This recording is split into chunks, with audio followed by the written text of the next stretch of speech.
Hi everyone, this is Matthew. So we're going to look at another wonderful Arcane deep dive. This time, Vander's Grand Tragedy. Now, my opinion of Vander's tragedy is not necessarily his death, though when you actually look at it, it's like from episode 1, all the events start leading in that direction. It's just like watching, the Titanic sinking. This everything that led up to that was just almost inevitable. The way the characters think and the way the characters interacted, and that's just really tragic. But I think something that's not quite obvious is the fact that Vander learned the wrong lesson at the very beginning of episode 1 when you see the whole fight of the carnage across the bridge. And when he has his steel gloves and drops them and figures out that violence is not the way. Well, which is true. But there's like an element that is missing that he did not notice or did not realize. And this is a really key thing, I think, when you're a leader of a group. So let's think about this.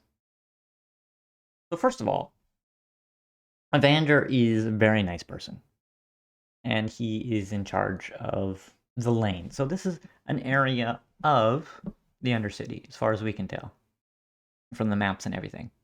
And he's at the bar. He managed, I guess, to collect some money because Benzo mentions that. So this is not a guy who is completely squeaky clean here. He's running some sort of organized crime situation, but maybe not anywhere near the level of what Silco is doing.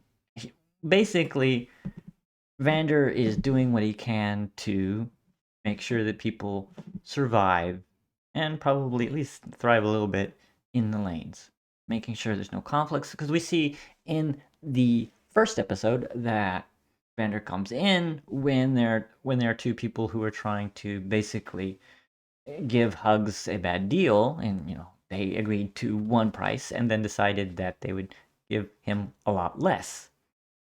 So I was like, oh, this is a really nice guy. And you see him talking with Vi in that situation. But the thing is here, when the conflict gets worse, Vander doesn't have a good answer. So initially, after the conflict, pictured in episode 1, Vander and Grayson apparently have this deal that, if there was no trouble from the people from the Undercity going into Piltover, then the cops wouldn't come in and cause trouble. Unfortunately, there was an explosion in episode 1, so a building got blown up, people got hurt. Now, obviously, Piltover, or at least the upper side, needs their pound of flesh, but in searching for that, the police force is kind of being very excessive. And this is probably has something to do with because what Marcus is doing. So in that case, you see one guy like punch through a glass window or glass wall, not really sure. And that's going to upset some people. I mean, obviously the rough treatment is really going to ruffle some feathers. And then of course makes sense. Seem like we have the numbers, we can fight back situation. But Vander's like, no, no, no, no, no. We know where this leads. And it's going to be a lot of people who are going to get killed just because you want revenge. And that, from a certain standpoint, from a reasonable standpoint, yeah, that's reasonable. We don't want that. What we'll lose will be greater than what we gain. From an emotional standpoint, it's not satisfactory. And the thing is, Vander doesn't offer anything. And he's like, just let's maintain the status quo. Let's just keep things as they are, and we go about our lives. But the thing is that you can kind of feel that people are not really confident about the future. I mean, the way things are, they suck. They suck really bad. And who is the person who offers hope for the future? And that is Silco. So you see the initial conflict between Civica and Vander about the fact that Vander won't fight for the people. He's weak. He doesn't do anything. And if Vander had a good long-term plan, about how to deal with this situation. No, this is only temporary. We have a long-term goal that we're trying to achieve here. As long as we can, tide this thing over, we can get, A, B, and C. But he doesn't offer that. He offers nothing. So obviously people are going to be really, steamed about this particular situation. And those people go over to Silco's side. And even if Silco did not have a plan, but he did, and even if Silco was not ready with the Shimmer production, which he was, he could still slowly increase his influence over the Undercity just because Vander did not have a vision of the future. Silco did. Silco's idea, well, of course, independence, respect, trying to be on the same level as the people on the top side. So that, at a certain level, most likely what would end up happening is the people who lived in the Undercity would have, better material conditions. We don't know.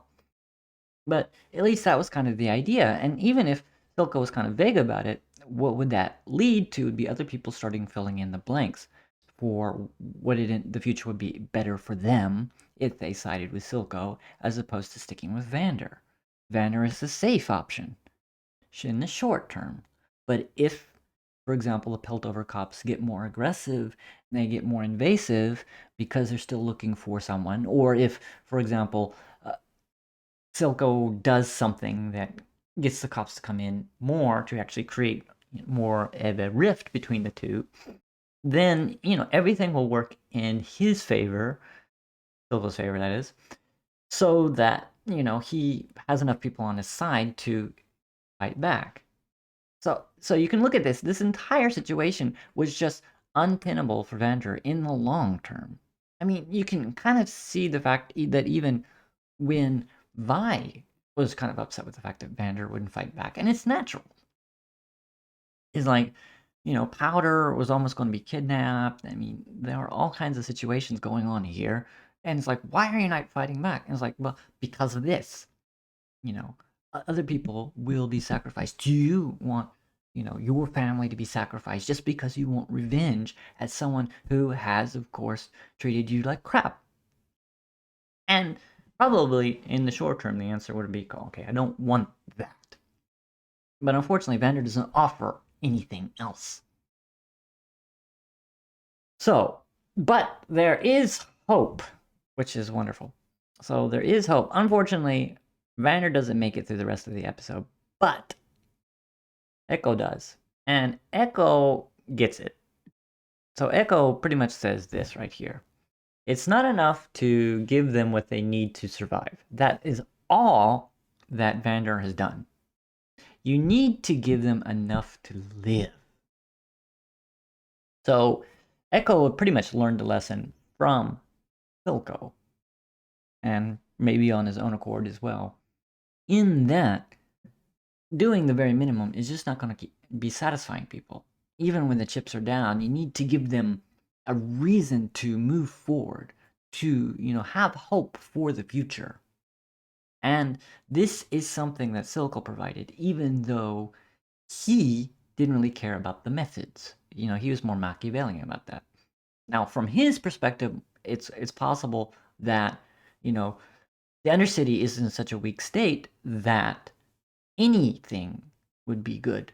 Sure, you if you're trying to make an omelet, you're gonna have to crack some eggs, as has been said in other places.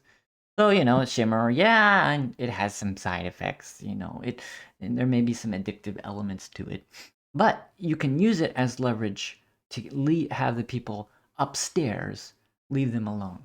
Oh, sure, there's a gemstone that could probably cause all kinds of problems, but we can create a weapon so we can make sure they leave them alone. And so, killing people, getting rid of the people who are in Silco's way, just being, the type of person that he is he's someone who doesn't care so much about the means, the way to get to the goal, because he has a clear vision of what it is. But Ekko at least has the idea that you need the goal, and you need, to treat the people properly so that there is room for growth, there's room for change. And that, unfortunately, is something that Vander did not quite learn in episode 1 or did not realize in the next episodes, because you need to have a vision, you need to have a plan to have people stick with you. And that, unfortunately, he didn't have it, so that was his grand tragedy. See you in the next video. Bye.